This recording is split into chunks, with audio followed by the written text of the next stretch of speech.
Para naman sa ating good news, sa kilos gobyerno, magbibigay ng mga disenteng tahanan ang Habitat for Humanity Philippines o HFHP Housing Project, katulong ang ilang ahensya ng pamahalaan para sa mga magigiting at masisipag nating mga guro. Para sa detalye, balitaan mo kami, Bianca Piedad. Malaking bagay para sa sino man ang magkaroon ng disenteng tahanan na matatawag mong pag-aari. Kaya naman hindi maitago ni Teacher Army ang luha ng saya sa pagkakatanggap nila ng kanyang pamilya ng susi sa kanilang bagong tahanan sa Humanity Bistecville sa Payatas, Quezon City. Finally, siyempre masaya. Kasi matagal na rin po kaming nag-apply. Lagi po kami sinasabihan na maghintay lang, pasensya. Pero sa wakas po, finally meron na po kami sarili namin bahay. Kabilang si Teacher Army sa mga gurong nabiyayaan ng bagong tirahan ng Habitat for Humanity Philippines o HFHP Housing Project.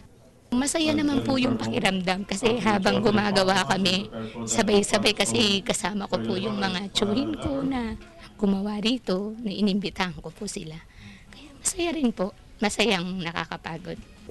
Katulong ng HFHP ang Philippine Air Force, local government unit, katulad ng pamahalaang lokal ng Quezon City, Department of Education, Pag-ibig at Bank of the Philippine Islands sa pagtupad ng pangarap ng mga gurong nagnanais magkaroon ng sariling tahanan.